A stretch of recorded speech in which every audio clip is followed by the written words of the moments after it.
కోనసీమ ప్రాంతంలో కృష్ణా ముసి గోదావరి ఉపనది నదుల సంగమం వద్ద ఉన్న వాడపల్లి వెంకటేశ్వర స్వామి దేవాలయం ఒక అత్యంత పవిత్రమైన మరియు మహిమాన్వితమైన క్షేత్రం. దీనిని కోనసీమ తిరుపతిగా పిలుస్తారు. 7 శనివారాలు ఇక్కడ స్వామిని దర్శించుకుంటే కష్టాలు తొలగిపోతాయని, కోరిన కోర్కెలు నెరవేరుతాయని భక్తుల బలమైన నమ్మకం. ఒక భక్తుడి బాధ. ఒక పేద రైతు, పేరు రామయ్య.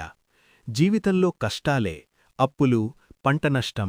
ఒకరోజు అతను ఇలా అన్నాడు, స్వామీ, నేనిక బ్రతకలేను. నా కుటుంబం కోసం ఏదైనా దారి చూపించు. అప్పుడొక వృద్ధుడు వచ్చి చెప్పాడు, బిడ్డా, 7 వారాలు వరుసగా వడపల్లి వెంకటేశ్వర స్వామిని దర్శించు. నీ సమస్యలన్నీ తొలగిపోతాయి.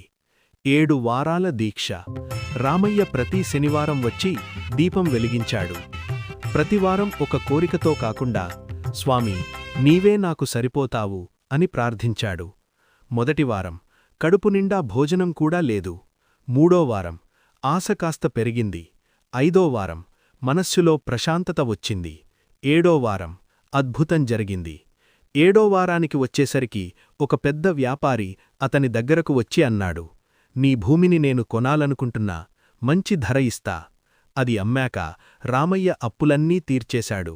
కుటుంబం సంతోషంగా మారింది. అప్పుడతనర్థం చేసుకున్నాడు, స్వామి సమస్యలు తొలగించలేదు, సమస్యలతో పోరాడే శక్తినిచ్చాడు. ఆ వృద్ధుడు ఎవరో తెలుసా?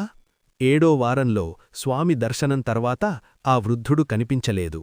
అప్పుడు పూజారి అన్నాడు, ఇక్కడ చాలామందికి స్వామి స్వయంగా మార్గం చూపిస్తాడు. రామయ్య కళ్లలో నీళ్లు. స్వామి నన్ను స్వయంగా రక్షించాడు. 7 వారాలు వరుసగా స్వామిని ప్రార్థించండి. మార్పు మీరు తప్పకుండా అనుభవిస్తారు.